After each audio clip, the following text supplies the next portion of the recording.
오늘 0시 기준으로 신규 확진자가 1,536명이 나왔습니다. 국내에서 나온 확진자 수는 1,476명, 해외 발생은 60명입니다. 수도권에서는 1,107명이 나왔고요. 비수도권에서는 369명이 나오면서 수도권의 발생 비율이 75%입니다.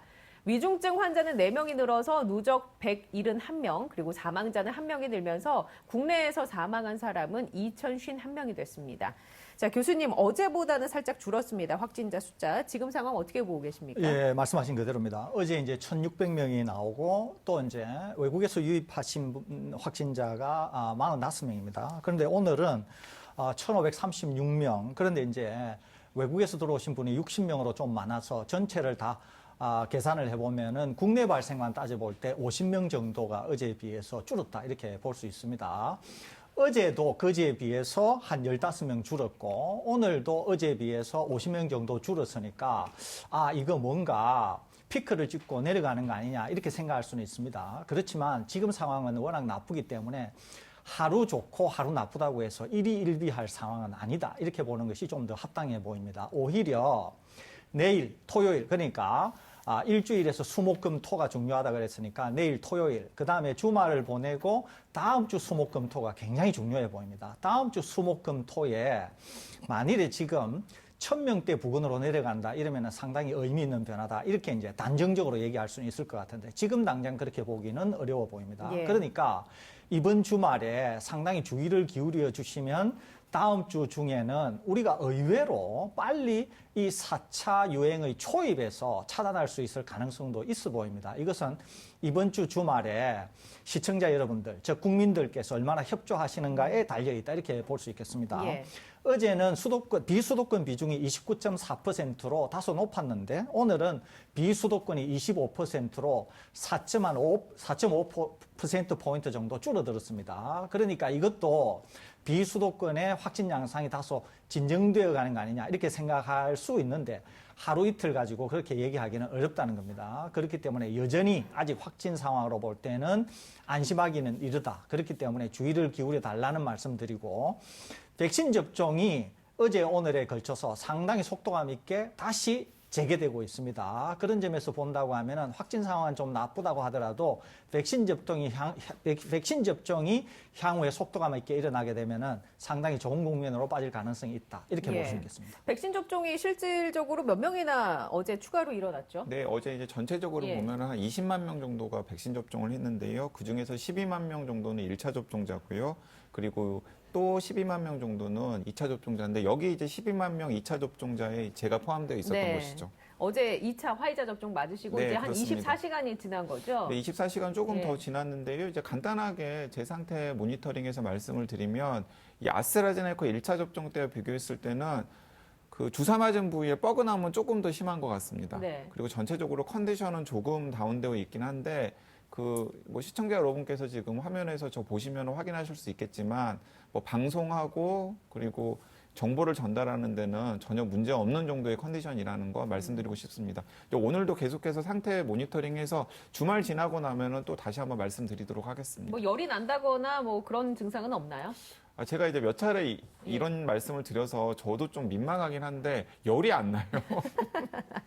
원래 열이 나야 되는데. 네. 이렇게 열이 안 나도 괜찮은 거죠, 교수님? 전혀 문제 면역 없습니다. 반응은 뭐 정상적으로 몸에서 이루어지고 있는 거죠? 이거는 이제 연구를 통해서 이미 예. 확인이 되어 있는데요. 몸이 과다 반응하지 않는다고 하더라도 면역은 잘 형성이 되고 있다고 하는 게 이미 확인된 바가 있습니다. 그렇기 때문에 크게 몸이 부담이 느껴지지 않으면서도 면역이 형성된다고 하면 오히려 그런 분들은 좋겠죠. 예. 이것은 체질적인 문제이기 때문에 크게 뭐 염려하지 않으셔도 된다는 말씀드립니다. 그리고 제가 네. 그 한 가지 그냥 덧붙이면은 그 이제 제 주변에 항체 검사 키트 같은 걸 개발하시는 분들이 있거든요. 그래서 제가 정식 승인되진 않았지만은 이제 기업에서 실험용으로 쓰이고 있는 항체 검사 키트를 가지고 제 항체 검사를 해봤어요. 네. 그런데 아스트라제네카 1차 접종하고 나서도 또렷하게 항체가 생겼더라고요. 오, 그래요? 네, 그래서 네. 뭐 열이 안 나거나 혹은 증상이 없다고 해서 몸에 뭐 항체라 그 면역 반응이 유발하고 있는 뭐 항체라든가 T세포라든가 이런 게 생기지 않은 건 아니다라는 거 확인이 되었으니까 그것도 말씀드리고 싶습니다. 예,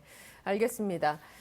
자, 중앙재난안전대책본부의 브리핑 잠시 후에 시작이 되는데 연결을 해드리고 관련해서 강 기자님이 1차는 아스트라제네카 백신 맞았잖아요. 그리고 이제 2차는 화이자를 맞았는데 원래 교수님 아스트라제네카 1, 2차 다 맞기로 한 사람들은 그 접종 간격이요. 한 10주, 12주 정도 아니었습니까? 우리나라에서는 지금 이제 12주로 되어 있는데요. 통상은 11에서 12주 그 사이입니다. 예. 그런데 방역당국이 이것을 8주에서 10주 정도로 단축하는 방안을 검토 중이라고 하던데 이런 방안을 논의하고 있는 이유는 어디에서 찾을 수 있을까요? 예, 우선은 이제 변이 때문에 그렇다고 볼 수 있는데요. 이제 변이 때문에 전 세계가 지금 굉장히 이제 어려움에 처했다 이렇게 볼 수 있지 않습니까? 그러는데 확인된 바로는 뭐냐면은 백신을 2차 접종을 했을 경우에는 훨씬 보호 효과가 뛰어나다는 거죠. 거기에다가 변이 바이러스에 대해서도 1차도 물론 효과가 있습니다. 방어 효과가. 그러는데도 2차까지 맞았을 경우에는 변이 바이러스에 대해서도 상당한 보호 효과가 있다는 거죠. 그런데 이제 아스트라제네카는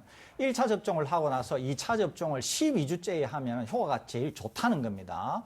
그렇기 때문에 이제 12주까지 기다렸다가 하는데 변이 바이러스가 나오게 되면은 2차 접종을 완료를 해야 보호 효과가 있다 그랬지 않습니까? 그러니까 이제 생각을 해보는 거예요. 12주까지 있을 때 제일 좋은데 어디까지 당기면은 약간 면역에 대한 손실은 감소하더라도 변이에 대한 효과는 높일 건가 이렇게 생각하는 거죠. 그래서 이제 다른 나라들도 8주를 하는 데가 꽤 있습니다. 그래서 이제 우리도 8주 하자 이제 이런 논의를 하는 것 같아요. 그런데 오히려 저는 아스트라제네카를 8주를 하기보다는 차라리 교차 접종을 하는 게 좋겠다는 생각을 가지고 있습니다. 강 기자처럼요? 그렇습니다. 예. 그러니까 아스트라제네카를 1차를 하고 2차를 8주를 하든 12주를 하든 만일에 변이가 문제가 된다고 하면 8주를 하더라도 아스트라제네카를 하지 말고 그냥 화이자나 모더나나 이렇게 교차 접종을 하자는 거죠. 그렇게 되면은 시간도 8주로 줄일 수 있을 뿐만 아니라 면역 효과도 훨씬 크게 할 수 있다는 거죠. 그래서 저는 오히려 당국에서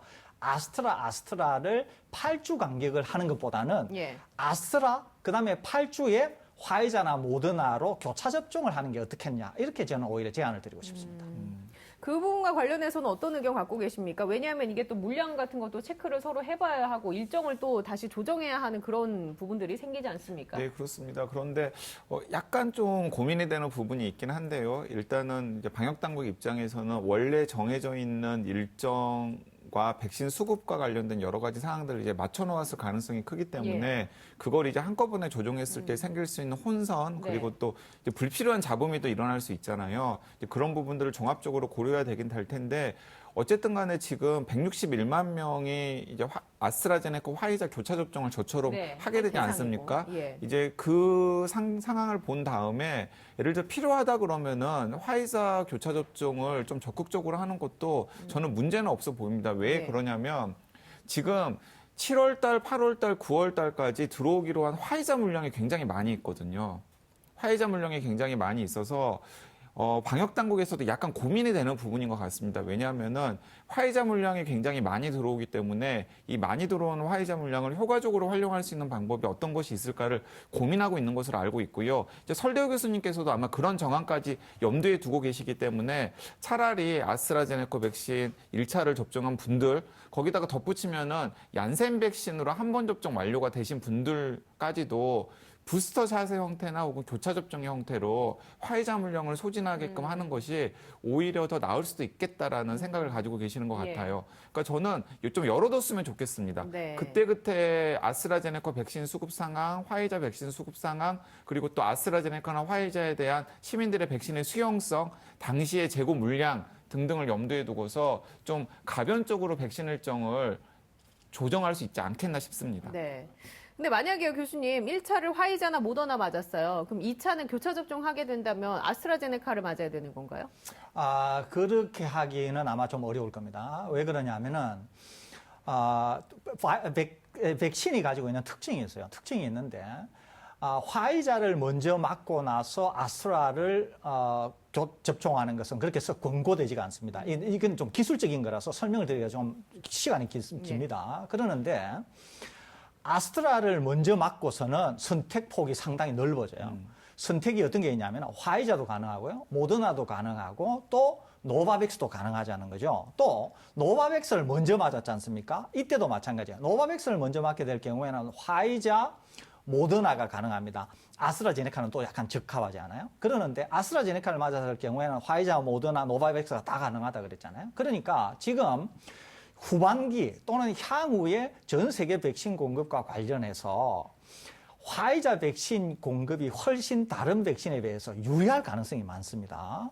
그렇기 때문에 오히려 아스트라제네카를 우리가 다 소진한다고 할 때 아스트라보다는 아스트라 화이자가 효과가 훨씬 뛰어나다는 거죠. 이거는 과학적으로요. 과학적으로. 그렇기 때문에 아스트라제네카를 접종을 하고 나서 다시 아스트라제네카를 접종을 하는 것 때문에 8주를 얘기할 것 같으면은 그보다는 저는 수급 측면 또 효과 측면 여러 가지를 고려할 때 차라리 화이자로 8주에 2차 접종을 하는 것이 수급 상황이나 속도 면에서나 그 다음에 면역이 생기는 강도, 크기 이런 걸 감안할 때는 더 좋다는 거죠. 그렇기 때문에 저는 아스트라를 굳이 아스트라로 하면서 8주로 땡긴다고 하면은 그보다는 저는 아스트라 화이자 이렇게 교차 접종을 8주로 하는 게 어떻겠냐라고 네. 하는 게 제 견해라는 말씀을 드립니다. 예. 이제 물론 전문가들 사이에서 굉장히 보수적인 분들 같은 경우에는 아직 임상시험이라던가 이런 것들이 이제 대규모를 대상으로 면밀하게 되어 있는 상황이 아닌데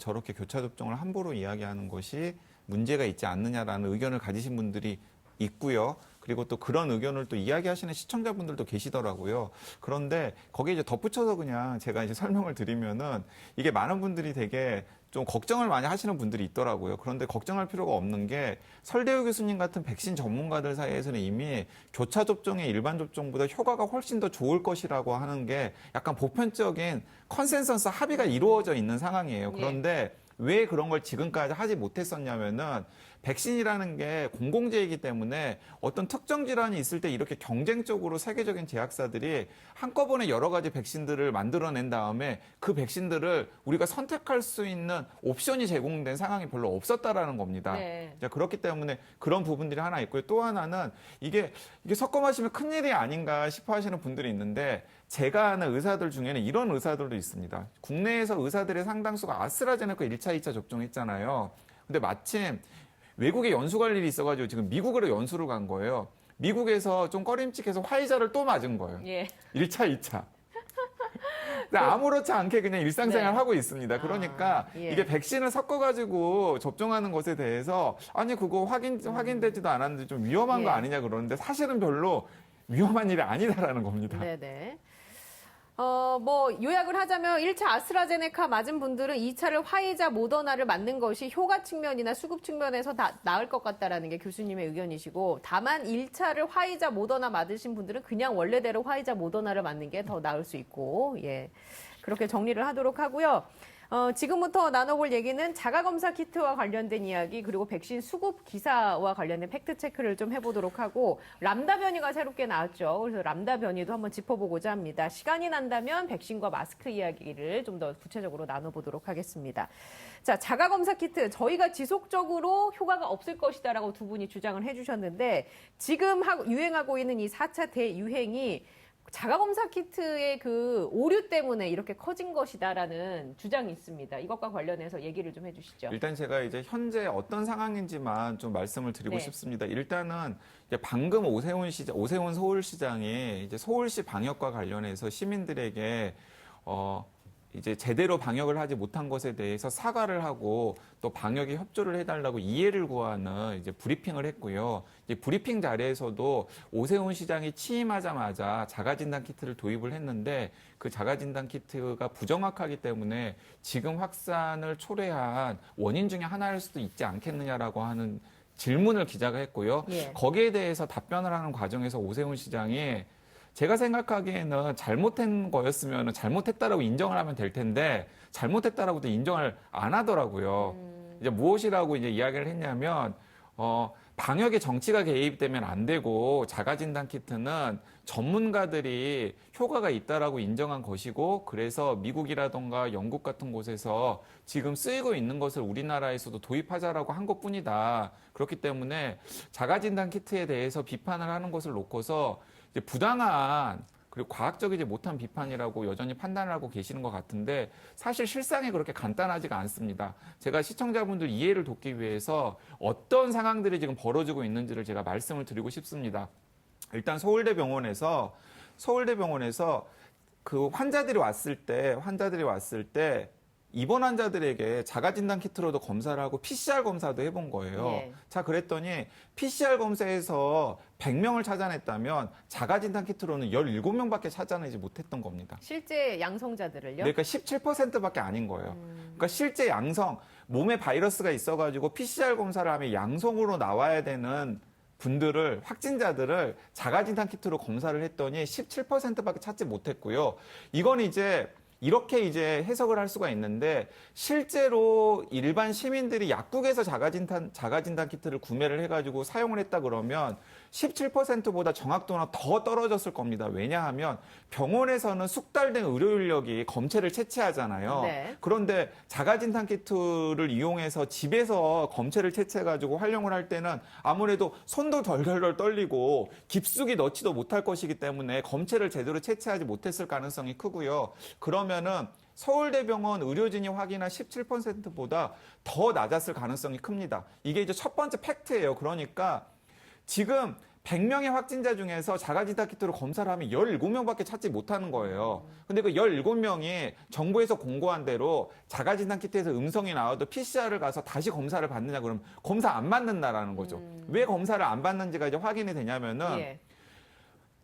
숨이 차가지고 젊은 사람들은 증상이 다 없지 않습니까? 그런데 숨이 차가지고 병원을 찾아온 거예요. 그랬더니 뻔히 보니까 의료진이 보기에는 이거 코로나19 증상이잖아요. 그래서 네. PCR 검사를 해봤더니 그분들이 무엇이라고 항변을 하냐면 자가진단 키트로 집에서 검사를 해봤더니 음성 나왔습니다라고 이야기를 하는 거예요. 예. 서울 아산병원 응급실에 그렇게 찾아오는 분들이 많다라는 겁니다. 그런데 검사를 해보니까 다 양성 나오는 거예요. 예. 근데 그분들 같은 경우는 애초에 먼저 의심이 될 때 PCR 검사를 했으면 생활치료센터 가가지고 한 일주일에서 열흘 정도 있다가 건강하게 나올 만한 분들이 자가진단 키트로 검사를 해가지고 2, 3일 허비를 해서 숨이 차가지고 응급실로 오는 바람에 어떤 일이 생기냐면 병원 입원행이 되는 겁니다. 그러니까 병원에서 진료를 받아야 되는 예. 상황이 생긴 거예요. 이게 이제 첫 번째 현실이고요. 또 두 번째 현실은 더 답답한 경우입니다. 자가진단 키트로 검사를 했는데 양성이 나온 거예요. 네. 숨은 거예요. 이거 자가진단 키트로 양성이 나온 겁니다. 그런데 본인의 생업이라든가 직장에 얘기하면 뭔가 문제가 되거나 아니면은 최근에 NC 구단 사례처럼 뭔가 이게 공론화가 되면 문제가 될 만한 사례이기 때문에 양성이 나왔으면 당연히 PCR 확진 검사를 받은 다음에 생활치료센터나 병원에 가야 될 분들이 양성 검사를 놓고서 마스크 2겹으로 쓰고 약속 안 하면서 집에서 벌벌벌 떨다가 숨이 차가지고 병원으로 실려오는 사례가 현장에서 있다라는 겁니다. 그러니까 이런 상황을 놓고서 예. 설대우 교수님이나 제가 계속해서 이야기했던 거예요. 지금 우리나라 상황에서 자가진단 키트를 도입을 하면 득보다 실이 훨씬 더 많기 때문에 조심해야 된다라고 이야기를 했는데 사실 오세훈 시장 탓할 것도 아닙니다. 이게 이제 제 얼굴에 침뱉기 같아가지고 이제 말을 하는 게 좀 조심스럽긴 합니다만은 TBS의 뉴스공장에서 지금 청와대에 가 있는 김호란 방역관도 출연해가지고 자가진단 키트를 도입을 하면 방역에 도움이 될 거라고 3월에 인터뷰를 예. 했어요. 야, 그때도 이 김호란 예. 방역관에 대해서도 많은 분들이 자가진단 키트는 좀 잘못 판단하고 계시는 것 같은데라고 진단검사 의학회 네. 그리고 뭐 여러 가지 전문가 단체에서 그건 아니다라고 이야기를 했습니다. 예. 뭐 이재각 교수, 엄종식 교수, 정재용 교수 다 이야기를 했는데 이상하게 무슨 영문인지 여당이든 야당이든 자가진단 키트에 꽂혀가지고 정치인들이 막 정치 방역을 한 거예요. 예. 그러니까 요약을 하면 그때 당시에도 전문가들 사이에서도 이제 자가 검사 키트에 대해서 논란이 있었는데 어쨌거나 도입이 됐고 그로 인해서 실상으로는 좀 현실적으로 여러 가지 혼란이 있다. 관련해서 코멘트를 좀 해주시죠. 자가 검사 키트. 우리 이제 시청자 여러분들이 계속 이제 저희 이 방송 프로그램을 보셨으면 이해하시겠지만은 저희들이 예전에 주요 지자체장들께 드린 말씀이 있어요. 방역에 나서지 말라고. 그러면서 이제 오 시장 같은 분은 당선이 되시자마자 첫 일성이 이제 서울시가 서울시 나름대로 방역 조치를 하겠다고 하면서 자가 진단 검사 키트 말씀을 하셨지 않습니까? 그래서 이 방송에서 저희들이 굉장히 질타를 하면서 해서는 안 된다. 그리고 잘하실 수 있는 것을 하시라. 2030 세대에 대한 것이라든지 집값 안정이라든지 이러면서 저희들이 말씀을 드린 적이 있거든요. 이재명 경기지사에 대해서도 비슷한 말씀을 저희들이 드린 적이 있습니다. 그러는데 지금 꼭 자가검사 키트의 문제 때문에 지금 1,600명 정도 나오고 4차 유행이 확산됐다. 이렇게 책임을 돌릴 만한 명확한 근거는 없습니다. 그럼에도 불구하고 상당한 개연성은 있어 보인다는 거죠. 또 하나는 지금 2030 세대, 저희 이 방송 프로그램에서도 한 젊은 여성분이 이재갑 교수가 담당 주치의로서 굉장히 중증에 빠진 분을 치료한 거 저희들이 한번 보내드린 적이 있지 않습니까? 그때 제가 뭐라고 말씀드렸느냐면 그 말씀을 드렸거든요. 젊은이라고 하더라도 위험에 빠질 수 있는데 그것은 신속히 검사되어서 신속히 치료에 돌입하지 않으면 위험에 빠질 수 있다고 제가 드린 말씀이 있습니다. 여러 차례 드린 말씀인데요. 지금 강 기자께서 지적하신 것처럼 자가진단검사 키트를 믿고 음성이라서 시간을 놓쳐가지고 그 골든타임을 놓쳤을 경우에는 젊은 분들이라도 중환자 상태로 빠질 수 있다는 거죠. 실제 그런 사례들이 있고. 그렇기 때문에 자가검사 이 진단 키트가 가지고 있는 다양한 문제점이 있다는 거죠. 저희 방송에서 여러 번 말씀드린 것처럼 영국이나 미국 상황이 나빠서 하루에 수만 명이 나오는 국가는 그나마 다소 효과가 있기 때문에 쓸 개연성이 있다. 그렇지만 우리는 진단검사 역량이 워낙 뛰어나고 24시간 이내에 다른 국가들이 일주일씩 걸려서 진단검사 결과를 내놓는 것과는 달리 빠르면 당일, 늦어도 24시간 이내에 결과가 나오는 우리나라에서는 전혀 방역에 도움이 안 된다. 오히려 방역에 굉장히 혼선을 초래하면서 어려워질 거다. 이런 말씀을 여러 차례 드렸었거든요. 오늘 이 방송에서 다시 말씀드리는데 우리나라 식약처가 어떤 결정 또는 어떤 외부의 어떤 영향력에 의해서 결정이 됐는지는 모르겠지만은 지금 자가검사 키트는 전량 판매를 중지해야 된다. 이 말씀을 드립니다. 이것은 오히려 지금의 우리 방역 기준에 맞지도 않지만은 1,600명, 많게는 앞으로 2,000명까지 나온다고 하더라도 우리 상황에서는 전혀 맞지 않는다는 거죠. 이게. 그렇기 때문에 당국에서도 자가검사 진단키트에 대해서 다시 인식해야 될 거고 또 유력지자체장들께서도 인식을 새로 해야 될 뿐만 아니라 이 방송을 보고 계신 시청자 여러분들께서도 자가검사 키트를 쓰지 마시기를 당부를 드리면서 오히려 누군가를 접촉을 했을 것 같다 또는 문자를 받으셨다 또 내가 검사를 해야 될 필요성이 있다 이럴 경우에는 반드시 선별진료소나 또 임시선별진료소에 가셔서 현재 우리가 하고 있는 검사, 즉 PCR 기반의 검사를 받으시기를 강력히 권고드립니다. 예. 그 한 가지만 덧붙이겠습니다. 그러니까 이제 오세훈 시장이 방금 그 질의응답 과정에서도 아니 미국이나 영국에서도 사용하고 있는 자가진단 키트인데 왜 우리나라에서 사용하는 것을 놓고서 뭐라고 하느냐라고 말씀을 하시는데 그러니까 공부가 부족하니까 항상 이런 일이 생기는 거예요. 그러니까 너무 답답한 거죠. 저 같은 경우에는 미국이나 영국에서 자가진단 키트를 하는 것은 이런 이유 때문에 거기는 확진 환자들이 너무나 많이 나오잖아요. 확진 환자들이 너무나 많이 나오는데 방금 설 교수님께서 지적하신 것처럼 그 확진 환자들, 의심 환자들을 놓고서 검사를 했을 때 빠르게 검사 결과를 얻을 수도 없습니다. 그러면 이제 어떤 문제가 생기냐면 확진이 늦어지는 상황에서 일상생활을 할 때 다른 사람들을 감염시킬 가능성이 높은 사람과 높지 않은 사람을 추려내는 게 필요한 거예요. 확진용이 아니라 예를 들어서 증상이 있는데 자가진단 키트를 해봅니다. 그러면은 자가진단 키트를 가지고 양성이 나타나는 사람은 이미 바이러스가 몸에서 엄청나게 많이 증식이 되어가지고 금방 병원으로 가야 되고 옆에 있으면은 진짜 10초, 20초 만에 바이러스가 전파될 수 있는 가능성이 있는 사람들인 거예요. 이제 그런 사람들을 자가진단 키트로 검사해서 제발 너희들은 PCR로 확진되지 않아도 양성자니까 돌아다니지 마라. 그런 의도에서 자가진단 키트를 사용을 하는 겁니다. 근데 우리나라 같은 경우에는 자가진단 키트 한 번, 두 번 24시간 간격으로 사용할 시간에 선별검사소 가가지고 검사를 받으면은 12시간 안에 검사 결과가 나오잖아요. 정확한 검사 결과가. 근데 왜 자가진단 키트를 사용을 하느냐고요. 자가진단 키트 우리나라에서 많이 생산하는 업체가 최근에 주가 상장 계획되어 있긴 합니다. 이런 논란이 나왔으니까 더 이상 자가검사 키트 사용이 뭐 확대되거나 하지는 않겠죠. 네, 확대되지는 예. 않을 것으로 보이고요. 저는 잘못한 건 좀 잘못했다라고 인정을 하는 모습이 좀 보여야 한다고 생각합니다. 네, 네.